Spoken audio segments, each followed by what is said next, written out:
നിവിൻ പോളിക്കെതിരെ പരാതി കൊടുത്ത പുള്ളിക്കാരി പറയുന്നു, അപ്പം എന്താ പറയുക, മൊഴിയിലെ വൈരുദ്ധ്യവും അല്ലെങ്കിൽ അവർ പറയുന്ന കാര്യങ്ങൾക്കൊരു വാസ്തവം ഇല്ലെന്ന് മനസ്സിലാക്കി കഴിഞ്ഞപ്പോൾ അവരിപ്പോൾ പറയുന്നത് എന്താ, അവർക്ക് ഉറക്കപ്പിച്ചായിരുന്നു, അല്ല അവർ ഉറക്കത്തിൽ നിന്ന് എഴുന്നേറ്റ് വന്ന സമയത്ത് അല്ലെങ്കിൽ അങ്ങനെ ഏതോ ഒരു ഉന്മാദ അവസ്ഥയിലാണ് അവർ ആദ്യമേ മാധ്യമ പ്രവർത്തകർക്ക് മറുപടി നൽകിയതെന്നും അല്ലെങ്കിൽ മൊഴി നൽകിയതെന്നും പറഞ്ഞു.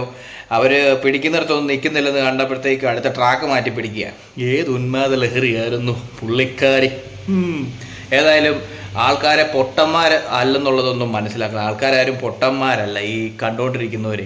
ചുമ്മാ അങ്ങോട്ട് ഒരാടെ മെക്കിട്ട് കയറുക എന്ന് പറഞ്ഞു കഴിഞ്ഞാൽ ഭയങ്കരമായ സംഭവം തന്നെയാണ് കേട്ടോ. ഏതായാലും നിവിൻ പോളിയുടെ കേസ് അതങ്ങ് ഒതുങ്ങി അങ്ങ് പൊക്കോളും. ഒതുങ്ങിപ്പോകുന്നല്ല, പുള്ളി നിരപരാധിയാന്നുള്ള കാര്യം ഏകദേശം എല്ലാവർക്കും ഒക്കെ മനസ്സിലായിട്ടുണ്ട്. ചുമ്മാ ഒരു പെണ്ണും അതിൻ്റെ പുറകെ കുറേ മാധ്യമപ്രവർത്തകർക്കും മനസ്സിലായി ഇത് സംഗതി ഫേക്ക് കേസാണെന്നുള്ളത്. പിന്നെ അവരുടെ വായിൽ തന്നെ ഓരോന്ന് ഉരുട്ടി ചാടിക്കുന്നുണ്ട്.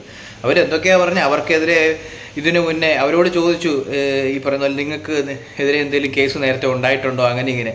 അപ്പോൾ അവർ പറയുന്നത് ഞങ്ങൾക്ക് അങ്ങനെ കേസോ കാര്യങ്ങളോ ഒന്നും ഇല്ലായിരുന്നു, പക്ഷേ പണ്ടെപ്പോഴും ഹണി ട്രാപ്പിലൊക്കെ ആരെയൊക്കെ കുടിക്കേണ്ട കേസും കാര്യങ്ങളൊക്കെ കിടക്കുക. ആ സമയത്ത് ഇവർ എന്നിട്ട് വലിയ മാന്യന്മാരാന്നുള്ള രീതിയിൽ ഞങ്ങളെ മാന്യന്മാരെ വിളിച്ചുകൊണ്ട് പോയി ഞങ്ങളെ പീഡിപ്പിച്ചു, അങ്ങനെ ഇങ്ങനെ കുറേ ഡയലോഗ് എല്ലാം ഇട്ട് ചുമ്മാ പാവം നിവിൻ പോളി, ഒന്നും അറിയാത്ത പാവം. എന്നിട്ട് എന്നാ പറയുന്നത്, വെറുതെ ഇരിക്കുന്നവൻ്റെ തലേ കാക്ക തുറന്ന് പറയുന്ന ഒരവസ്ഥയാണ്. എന്തിനാ തുറിയെന്ന് കാക്കയ്ക്കും അറിയത്തില്ല, മറ്റേ തല വീണവനും അറിയത്തില്ല എന്ന് പറയുന്നൊരവസ്ഥ. എന്തായാലും ആ പുള്ളിക്കാരിക്കെതിരെ ഒരു കേസ് ഏകദേശം ഫയൽ ചെയ്ത് കഴിഞ്ഞാൽ അകത്തു പോകും. ആ സമയത്തും ഈ പറയുന്ന മാധ്യമപ്രവർത്തകരെ അവർക്കെതിരെ നിൽക്കണം.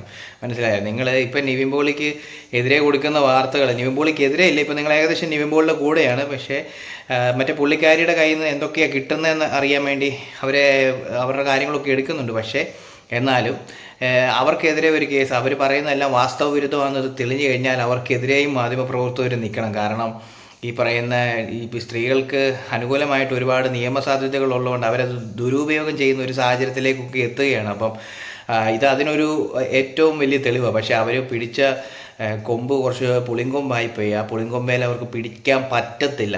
അതാണ് സംഭവം. നിവിൻ പോളിനെ അങ്ങനെ കൊടുക്കണമെങ്കിൽ അല്ലെങ്കിൽ കൊടുക്കാൻ വേണ്ടി അവർ ഇങ്ങനെ ഓരോ പദ്ധതികൾ ഉണ്ടാക്കിയിട്ടുണ്ടെങ്കിൽ ഒന്നെങ്കിൽ അവരുടെ പുറകിൽ ആരെങ്കിലും കാണാതെ ഇരിക്കത്തില്ല. എന്നാണേലും പുള്ളിക്കാരിയുടെ വാദങ്ങളെല്ലാം പുളിയും. എന്തായാലും കൊള്ളാം. ഉറക്കച്ചടവോടുകൂടിയാണ് ഞാൻ എല്ലാവരോടും ആദ്യം പറഞ്ഞത്. അതാ പറഞ്ഞ മാറിപ്പോയത്. കൊള്ളാം, നല്ലതാണ് കേട്ടോ.